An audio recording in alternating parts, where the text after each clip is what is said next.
사람이 이 칭찬에 목매이면 문제가 생기죠. 그래서 저는 일을 할 때 사람들에게 칭찬을 기대하고 이렇게 일을 하려고 하지를 않아요. 그런데 지난 한 주 동안 하나님의 은혜 가운데 특세를 했는데요. 이 주기도문을 살펴봤어요. 그래서 이번 새벽 기도에 참여한 분들이 이 주기도문을 같이 이렇게 나누면서 도움이 됐는지 도움이 안 됐는지 궁금하긴 했습니다. 뭐 일일이 찾아가서 물어볼 수도 없고, 근데 어쨌든 간에 이 주기도문이 우리가 기도할 때 그냥 흘러가는 기도가 아니라 꼭 정말 주의 기도가 내 기도가 되었으면 좋겠다, 그런 마음에 간절했고요. 제가 2주 동안 이 주기도문을 제가 준비하면서 제가 너무 은혜를 받아가지고 정말 주기도문을 깊이 볼 수 있는 시간이 되었고, 그리고 되게 뿌듯했어요. 그리고 이번 주 금요 철야 끝나고 이 주기도문을 가지고 기도하는데요, 너무너무 기도가 깊이 들어가게 되는 거예요. 여러분, 우리가 이 주기도문을 그냥 예배 끝날 때, 모임 끝날 때 그냥 하는 것으로 생각하지 마시고, 우리 주의 기도가 내 기도가 되기를 원하고, 혹시 주기도문을 이제 설교를 못 들으신 분들을 위해서 홈페이지에 올려놨으니까 좀 들어보시고 다시 한번 또 주기도문이 여러분의 기도가 되는 그런 기회가 됐으면 좋겠고요. 지난주에 이어서 이 주기도문의 맨 첫 번째 줄에 있는 이 기도의 대상, 하나님에 대해서 살펴보기로 했는데, 그래서 지난주에는 하나님이 어떤 분이신가, 그래서 살아계신 하나님이다. 여러분, 우리가 신앙생활을 하면서 하나님을 아는 만큼 기도해요. 아는 만큼 기도하고 하나님을 아는 만큼 믿을 때가 있지 않습니까? 그래서 하나님을 많이 알아가야 되는데 이게 너무 중요하고요. 오늘 이 말씀을 그런 관점으로 봤으면 좋겠고요. 그래서 오늘은 하나님에 대해서 보는데, 하늘에 계신 하나님, 우리 지난주에도 문제 이 6장 9절 말씀을 가지고 세 가지 질문을 유추했는데, 이 세 가지 질문이 이거죠. 하나님이 계시냐, 하늘에 계신 우리 아버지여라는 그 답을 가지고 세 가지 질문을 유추했잖아요. 하나님께서 계시냐, 그래서 하늘에 계신 그 말을 가지고 계신다. 그리고 그러면 어디에 계시냐, 하늘에 계신, 그래서 하늘에 계신다. 그러면 나와 어떤 관계이냐, 하늘에 계신 우리 아버지라고 했을 때 우리와 하나님은 우리 하나님은 아버지가 되시고 나는 그분의 자녀가 되신다, 이렇게 말씀을 드렸는데요. 저는요, 어렸을 때부터 참 궁금한 것이 많은 사람 중에 하나였는데, 특히 그 하나님께서 하늘에 계시다는 말이 참 궁금했어요. 하늘에 계시면 어디에 계실까 하면서 제가 가끔씩 어렸을 때 하늘을 쳐다본 적이 있었습니다. 저기 계실까, 여기 계실까, 비행기 위에 계실까, 나무 위에 계실까, 뭐 이런 등등, 새가 날아다니는 그런 위에 계실까 뭐 하면서 보이지 않는데 하늘에 계신다 하니 하늘을 쳐다보고서 이렇게 궁금했던 적이 있고요. 또는 또 뭐가 궁금했느냐, 왜 하나님을 아버지라 불러야 되는가, 아버지. 제가 왜 아버지로 불러야 되는 궁금했는가 하면, 제게는 아버지가 긍정적인 아버지가 아니었어요. 이 돌아가신 아버지를 이렇게 말씀드려서 죄송한데, 제게는 아버지가 폭력적이었고 술에 취하신 분이었고, 그리고 학교 갈 때 또 자녀들이 잘 양육을 하도록, 잘 공부하도록 이렇게 밀어주신 분이 아니셨어요. 그런데 내가 알고 있는 이 아버지를 하늘의 아버지 다음, 하나님의 아버지 다음에 붙이라고 하니까 참 어떻게 생각해야 되나 하고서 궁금증을 가지고 있었는데요. 그런 궁금증을 성경을 읽으면서 그리고 주기도문을 공부하면서 알게 됐죠. 그러면 우선 하늘에 계신다라는 말이 무슨 말일까? 한 번은 제가 아내한테 물어봤어요. 이 주기도문에 하늘에 계신 하나님 했을 때 그 하늘이 어디야 했더니 천국이라고 하더라고요. 천국. 천국도 맞습니다. 그런데 하나님은 이 천국에만 계신다라고 해버리면 한 곳에 치우쳐서 계시는 분을 우리가 이해할 수 있지 않습니까? 하나님은 천국에 계시지만 모든 창조 세계와 만물 위에 계시는, 만물을 초월해서 계시는 분인 줄 믿습니다. 이것을 우리가 편재하신 하나님 이렇게 하는데, 이 편재라고 하는 것은 어느 한 곳에 치우쳐 계시는 분이 아니라 정말 모든 만물 위에 초월해서 계시는 분이시다 이렇게 볼 수 있는데요. 편재하신 하나님이 하니까 이 가이드 포스트에 나온 한 이야기가 생각이 나더라고요. 거기 보니까 그런 얘기가 있었는데, 월남에 포로로 잡혀간 아내가 포로로 잡혀간 그 남편이 지금 고통을 받는다는 그런 편지를 받은 아내의 이야기인데요. 이 편지를 받고 너무나도 슬프고 불안하게 시간을 보내는데, 어느 날 아들이 그림을 이렇게 그리는 거예요. 그런데 그림 내용을 보니까 이해가 잘 안 돼요. 그림 이렇게 보니까 울타리가 있고 가운데 집이 있는 거예요. 집을 그리고 울타리를 그려서 이해가 안 돼서 물어봤죠. 아들아, 그 그림 뜻이 뭐냐? 무슨 의미냐? 라고 물어봤더니 아들이 이렇게 얘기하는 거예요. 이 그림은 지금 아빠가 잡혀간 포로 수용소라는 거예요. 그 이야기를 듣고서 엄마가 또 한번 울컥하면서 소리내 우니까 그 다음이 중요해요. 그 다음에 이야기가 중요한데, 아들이 이렇게 울어요. 엄마 왜 울어? 그러면서 엄마의 눈물을 씻어주면서, 엄마 울지 마세요. 그곳에 아빠가 계신 포로 수용소에 하나님이 계시잖아요. 그랬다는 거예요. 여러분, 그렇습니다. 하나님은 모든 창조 세계와 만물을 초월하여 안 계신 데가 없는 하나님이 바로 우리가 믿는 하나님이신 줄 믿습니다. 이곳에 하나님이 계신 줄 믿습니까? 여러분, 삶의 현장도 하나님께서 역사하고 있음을 믿습니까? 그렇습니다. 하나님은 안 계신 데가 없으시고 모든 곳에 다 계신 거예요. 여러분, 그런데 왜 하나님이 굳이 하늘에 계신 하나님이라고 했을까?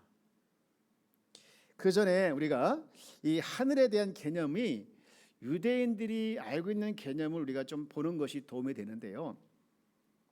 왜냐하면 이 하늘에 대해서 헬라 성경은 우리가 아는 것처럼 하늘 이렇게 아니라 단수가 아니라 복수예요, 복수. 그래서 하늘들 이렇게 해석을 하게 돼서 직역을 하면 이렇게 해석이 되죠.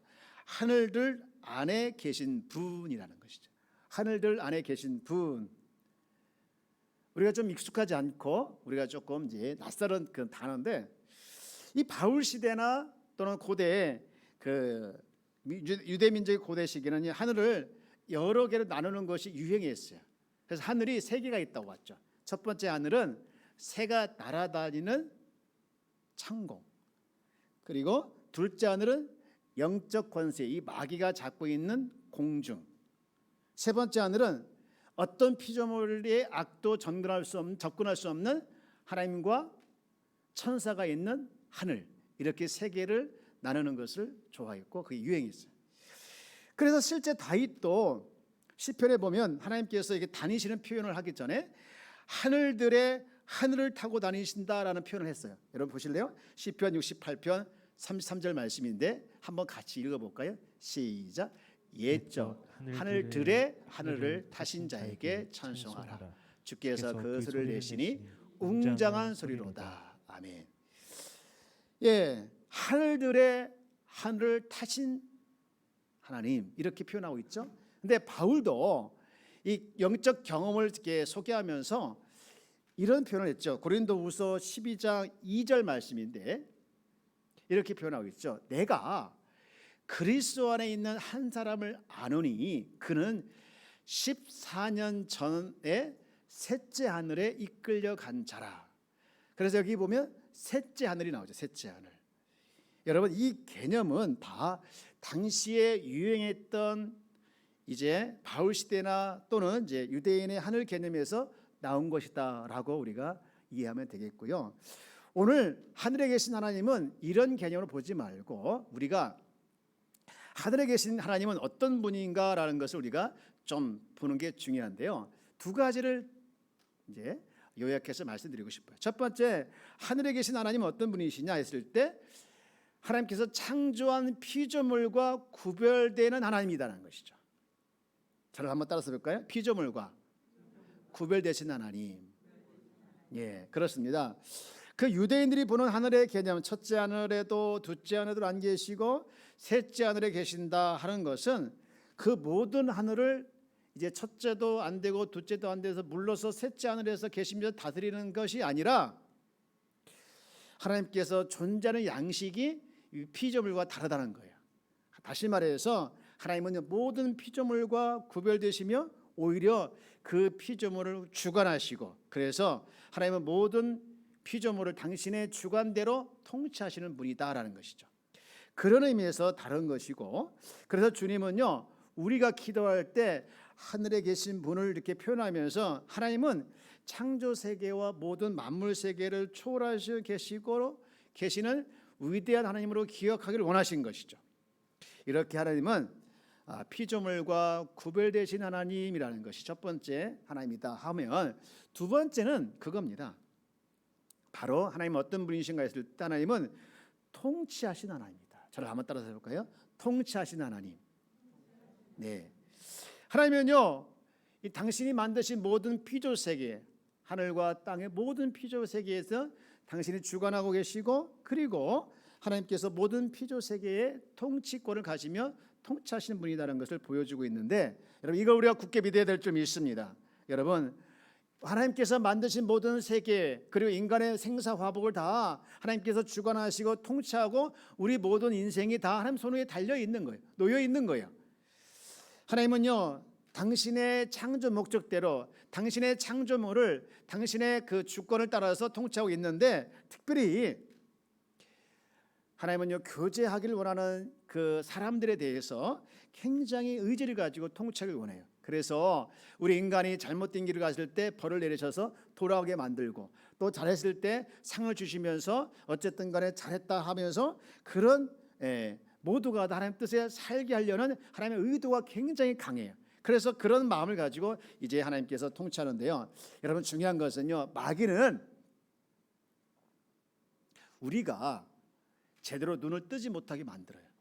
우리의 시야를 좁게 만들고 우리 시야를 어둡게 만들어서 여기에도 계시지 않고 저기에도 계시지 않고 여기도 통치 않고 저기도 통치 않고 모든 만물 세계를 하나님께서 통치하지 않는 것처럼, 그리고 내가 이 모든 우주의 주인인 것처럼 착각하게 살아가도록 마귀는 역사하는 것이죠. 여러분 그때마다 우리는 내 시야를 좁게 뜨지 말고 좀 더 시선을 멀리 보고 더 크게 떠서 하나님께서 이 모든 세상을 그리고 나를 통치하고 있음을 여러분 날마다 확인하고 그것을 믿기를 주 여러분 축원합니다. 그래서 시편 145편 13절 말씀에 보면 다윗이 이렇게 고백을 했는데요. 한번 같이 읽어볼까요? 시작. 주의 나라는 영원한 나라이니 주의 통치는 대대에 이르리로다. 아멘. 자, 질문 하나 할게요. 여기 말씀에서 주의 통치가 한 세대에 끝나나요? 아니면 대대에 이르나요? 대대에 이른다. 이 중요한 거예요. 하나님의 통치는요, 마귀가 자꾸 보지 않게 해서 자꾸 우리 성경에만 있는 것으로 생각하고 지금 시대에 우리에게 일어나지 않게 하는 것이 있어요. 그러므로 여기에 넘어가지 않기를 원하는데, 제가요 최근에 모가디슈라는 영화를 봤어요. 지금 이제 아프가니스탄에 그 일어나는 현상과 너무 똑같다 생각을 들면서 제가 한쪽으로 너무 마음이 안 좋은 게 하나 있는데, 그게 전부 이슬람이지 않습니까? 이슬람 문화 안에 이슬람 국가이고, 근데 제가 이제 기독교를 믿고 목사이다 보니까 이제 기독교의 관점을 가지고 그런 걸 보는데, 가장 큰 피해를 당하고 있는 사람들이 뭐 여러 가지 있겠죠. 뭐 여자들이기도 하고 또 이제 텔레비전 아닌 사람들도 하고 뭐 그렇게 할 수 있는데, 저는요 그 안에 있는 기독교인들이에요. 기독교인들. 신앙이 다르다는 이유 때문에 목숨의 위험을 느끼고 또 모든 부분에서 다 이제 차별을 다 받잖아요. 제가 최근에 이제 국민을 보면서 깜짝 놀란 게 하나 있는데, 그 아프간 인구의 99%가 무슬림이래요. 99%가 무슬림인데 그 중에서 실제 믿는 사람이 10%래. 10%. 이게 무슨 얘기야? 99%가 무슬림인데 그 중에 믿는 사람이 10%? 그럼 나머지는 뭐냐 했을 때, 나머지는 이슬람교가 그냥 문화라는 거죠. 문화. 근데 사실은 걱정이 되는 것이 이 아프간을 이끌어가는 사람들은 10% 안에 있는, 그래서 급진적인 이슬람 원리주의자들이라는 것이죠. 여러분 지금 이제 텔레반이 장악해서 아프간이 지금 굉장히 힘들어하고 있는데, 그 나라 안에 뿌려진 아주 작은 하나님 나라의 복음이 우리가 봤을 때 없어지지 않고 정말로 소멸되지 않도록 우리가 기도하는 것이 하나님의 뜻인 줄 믿습니다. 여러분, 하나님 나라는 망하지 않는 줄 믿습니다. 하나님께서 뿌려놓은 복음은 그 보이는 교회는 없어질지라도 보이는 사람들은 없어질지라도 그 안에 있는 하나님 나라에 대한 통치는 사라지지 않고 멸망하지 않는 줄 믿습니다.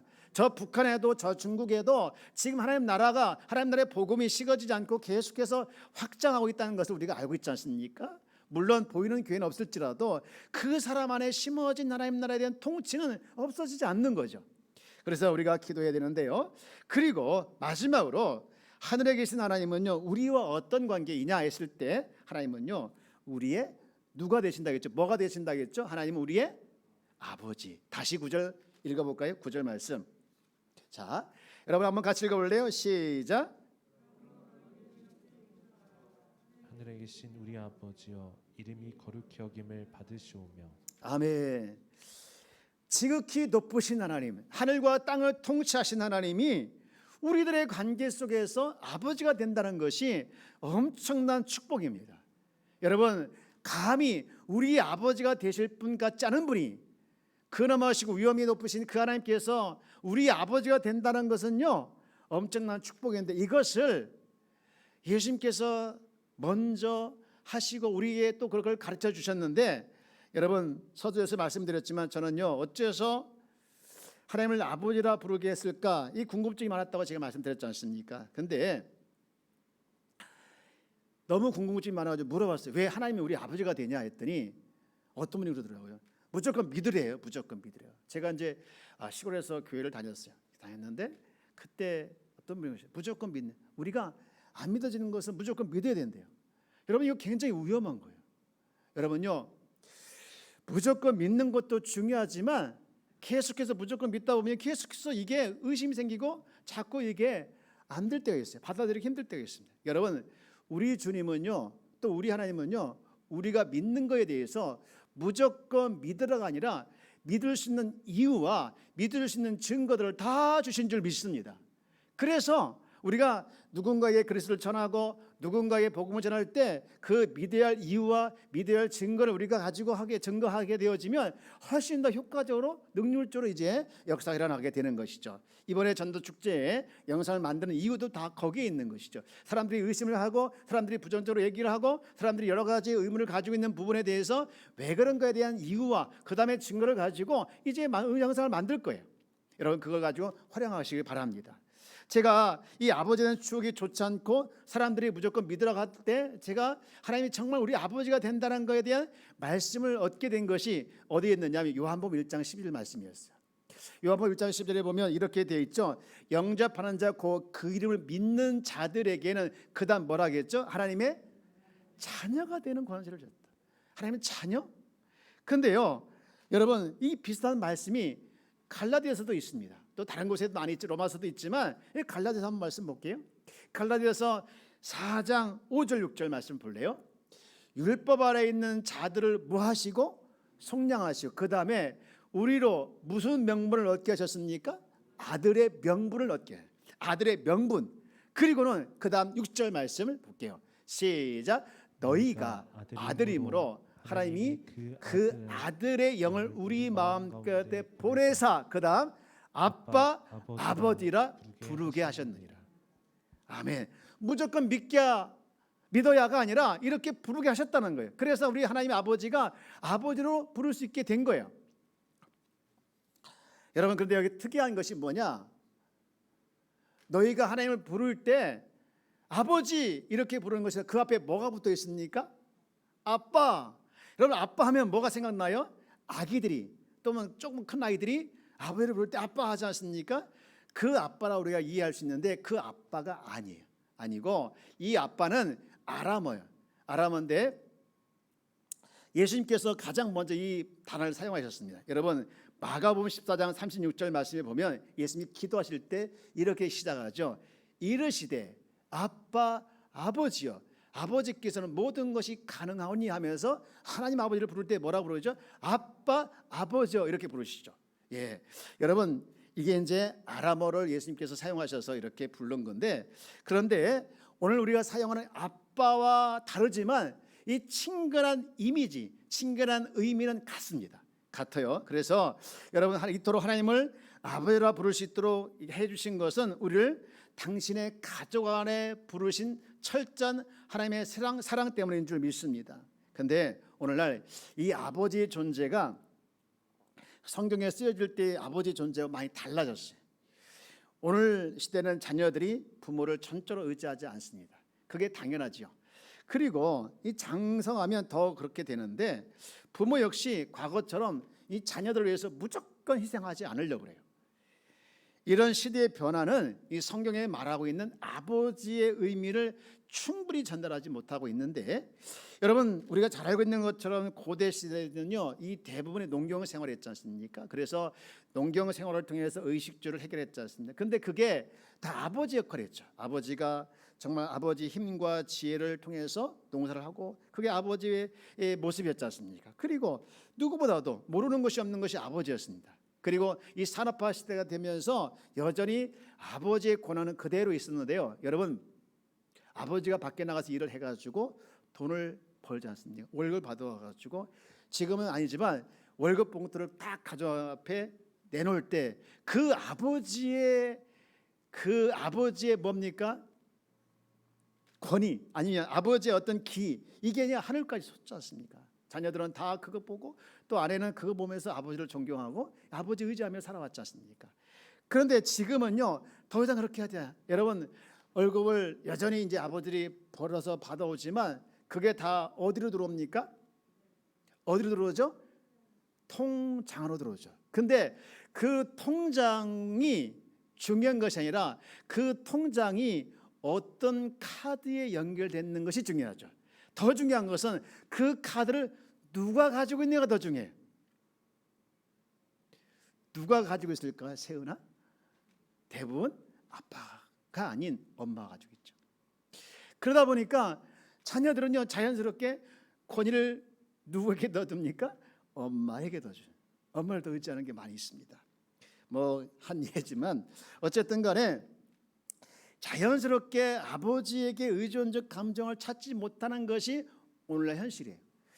여러분 인간이 타락하고 인간관계가 깨졌는데 가장 심각하게 파괴된 영광 중에 하나가 아버지됨이래요. 하나님과 인간 사이의 관계를 잘 드러내고 인간에게 준 가장 아름다운 지혜였던 이 아버지가 죄로 말미암아 타락하고 그 영광을 잃어버리게 됐다는 것인데, 전 세계 한 번은 이제 조사를 138개국을 대상으로 이 젊은이들에게 세상에서 가장 아름다운 이름이 무엇냐 했더니 의외로 1위가 뭐였을까요? 1위가 가장 아름다운 단어, 아름다운 언어 1위는 엄마였습니다. 2위는 열정, 3위는 미소, 4위는 사랑. 그런데 아버지는 몇이었을까요? 몇 위? 70이었대. 여기 아버지는 안 놀래네 다. 여러분 이런 말 있지 않습니까? 4번아 잘 있어라 6번은 간다. 이게 무슨 말인지 아십니까? 4번아 잘 있어라 6번은 간다. 이 금요철야 때 이효수 목사님이 이제 예를 들어서 한 건데, 4번은 뭐고 6번은 뭘까요? 그 집에 영향력 순위에, 가족 영향력 순위, 그 집에 가장 영향이 있는 사람이 1번이고 가장 영향이 없는 사람이 꼴번이에요. 끝번이에요. 그런데 그 집의 1번이 누구냐? 그 집 며느리. 2번이 누굽니까? 손주 손녀, 손자 손녀죠. 3번이 그 집의 강아지. 4번이 누구냐? 그 집의 남편, 아들. 5번이 누굽니까? 가정부. 6번이 시아버지. 이 시아버지가 시골에 살다가 이제 힘들어서 다 정리하고 가족과 함께 살게 돼, 자녀들과 함께, 아들과 함께 살게 됐는데 너무너무 이게 천대를 받는 거예요. 강아지도 오면 물어보는데 이놈은 할아버지는 물어보지도 않고 밥을 먹었는지 신경도 안 쓰고 어디 갔다 왔는지 신경도 안 쓰고 하니까 이 할아버지가 그 시아버지가 너무너무 화가 나가지고 편지를 썼어요.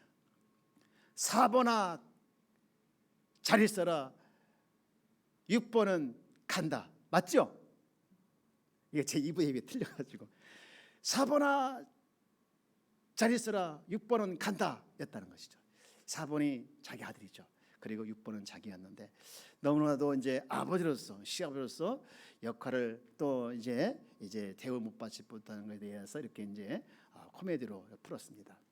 여러분, 하지만 예수님께서 가르쳐준 우리 아버지는요, 지금 우리에게 익숙해진 이 불완전한 인간상이 아니고요, 저같이 나쁜 기억이 있는 그런 아버지가 아니고요, 그 고대세의 어떤 끈끈한 관계 속에서 있는 아버지의 모습, 그 아버지를 떠올리면 왠지 모르게 신뢰가 가고, 그 아버지를 떠올리면 왠지 모르게 든든해지는 그 아버지를 지금 기억하기를 원하는 거예요. 그래서 여러분, 지금 하늘에 계신 아버지가 우리 아버지 됨을 믿습니까? 그리고 그 아버지 되신 그 하나님의 사랑을 내가 지금 충분히 감격하고 계시냐 이거죠. 온 땅과 만물에 뛰어나시고 모든 걸 초월하시는 그 하나님이시지만 나와 정말로 가까워질 수 없는 분이 아니라 나와 정말 육신의 아버지와 더 가까이 계시기를 원하시는 그 하나님이 사랑으로 내게 다가오신 분이 우리 하나님 아버지인 줄 믿습니다.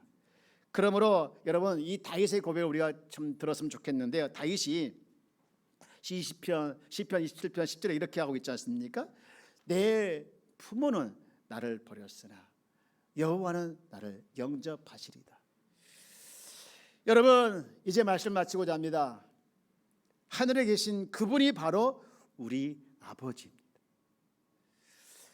우리는 그분께 아까워서 감춘 것이 많이 있지만 우리 주님은 우리에게 아무것도 아까워하지 않냐고 다 주셨어요.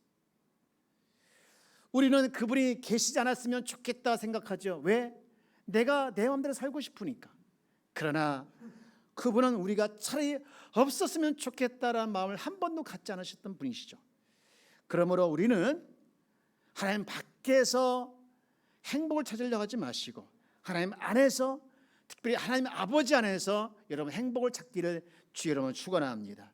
우리가 그분께 마귀의 영향을 받아서 시선을 고정 못하는 것이 아니라 그분께 시선을 고정하고 그 아버지가 내 아버지임을, 또 우리 모두의 아버지임을 정말로 감사하고 감격하며 살아내기를 주 여러분 축원합니다.